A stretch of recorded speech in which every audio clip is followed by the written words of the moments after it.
Hi, good afternoon, welcome back. Hope everybody's keeping well. Today is third day after the protests and the disruption in Northern Ireland. Last night was fairly quiet. I didn't see much happening at all. Now this video is slightly different. It doesn't really deal with the protests themselves or anything really going on. It's about this guy. So Musk was the person to post about Henry Nowak, and obviously it's Elon Musk. It went viral. He posted about the Belfast incident and it went viral. He posted about the young girl in Epping. It went viral. He also posted about the same exact incidents happening in um, Belgium, Estonia, Lithuania, Denmark, Holland. So anybody that pays attention to this and they've seen, crime stats and figures being thrown about and stuff like that there, knows Germany, Italy and France are getting all really bad at the minute as well. So it's not just the UK. So the first thing is the rhetoric from the media will make you believe that it's just us that are feeling this way. It's just us that are disgruntled by the fact that people seem to be allowed to come to the countries and they don't need to live by the same rules we do. But that's the whole of Europe, so it's not the case that we're the only ones. So it's clearly not, a racism issue. I personally have stated many times that I think it's more of a religion issue, and everybody knows that. Everybody's well aware of that. It's disingenuous to at this point still continuously beat, the race drum. But I find it concerning that this is sort of being driven on a little bit by Elon Musk. Now, I know Elon Musk is South African and stuff we got there, and a lot's happened in his country, and maybe he's bitter. Maybe he's just sick of seeing, the same shit we see on the streets and stuff we got there, and the shit we have to put up with. Maybe that's just what it is. Maybe Elon Musk, the super wealthy, super elite person who's never on the streets, is sick of seeing the same things that you on the streets. It just doesn't make sense to me. Now, I think Elon Musk has an ulterior motive to put this information out there, and here's just the start of it, okay?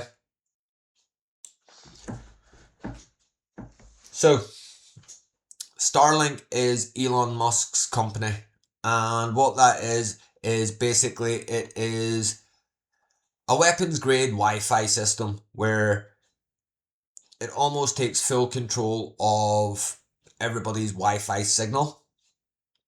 It's controlled by low orbit satellites, therefore can blanket large areas of space, and what they're looking at is basically geographic fencing. So they can control what signals come into people's phones, who gets a signal, who doesn't get a signal. They can also control what information through geographic fencing is passed through people's phones and stuff like that there, and more scary is what information doesn't. Also on that note as well, Starlink also works as a hub for the data center.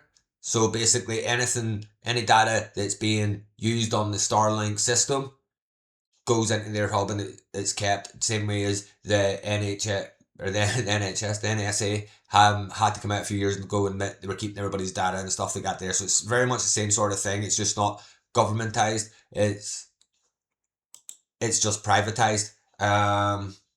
So you're dealing with a situation there with anything that actually passes your phone, your screen. They'll have the capabilities to come in and take that, and that leads itself to a strange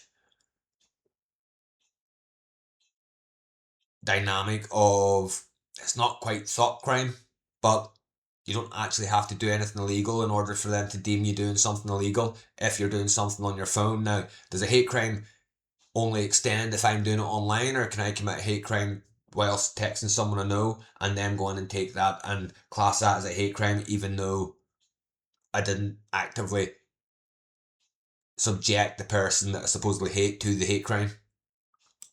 And that's just Starlink. Now that's what we can get. If we want Wi-Fi and stuff like that there, that's what we can get as people. Now there's a thing called Star Shield, it's called Star Shield, and that's actually a weapons grade manufacturing facility that's already got plenty of government contracts. And the things they can actually do there now is that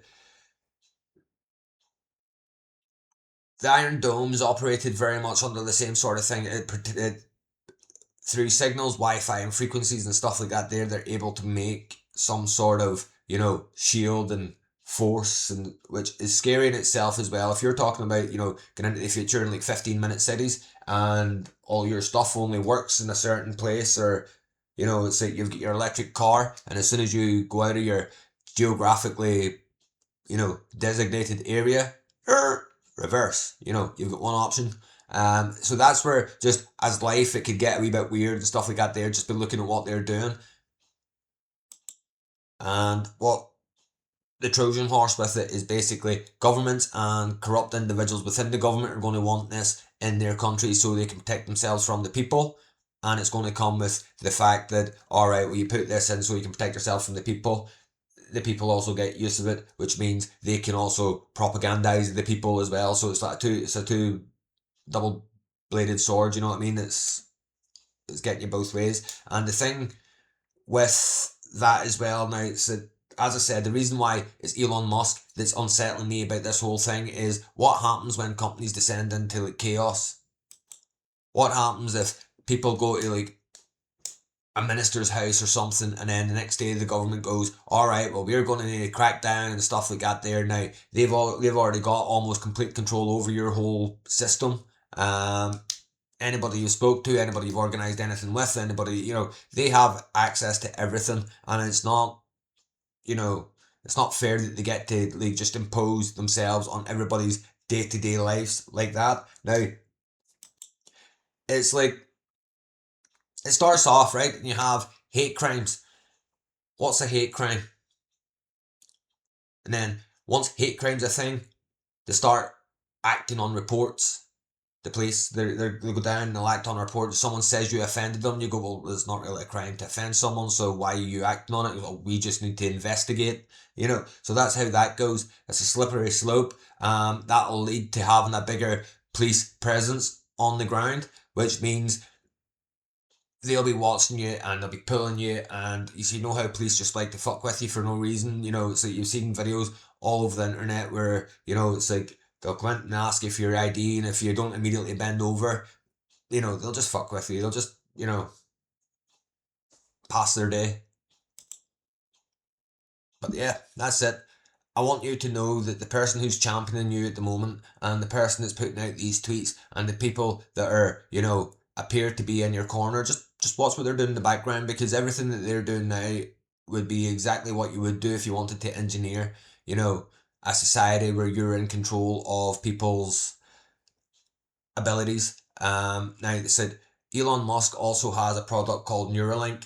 Now, if you're able to control people's thoughts and stuff like that there, you can pump whatever you want. We micro thoughts, and we white noise, we audios, you can do all that stuff just to fuck with people's heads. That's like the dangers of it. Now, if you were to combine Neuralink with Starlink, you can control someone's whole existence. And then again, it's that you've got a position there where you move from the police, who are dealing with just reports of non-crimes, are going to searching out of crimes. And then you've got the Starlink and the Neuralink. If they're combined, you can actually have right down to a fucking Orwellian thought crime.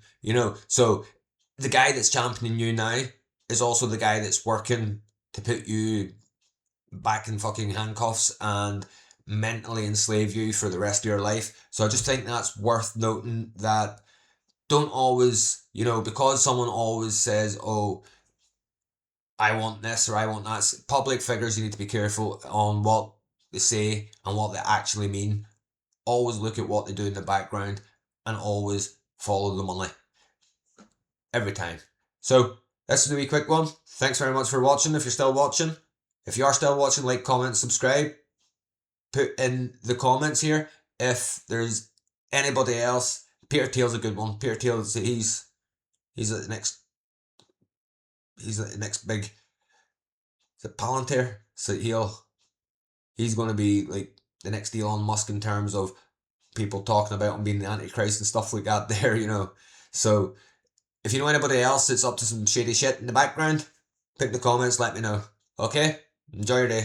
Thanks.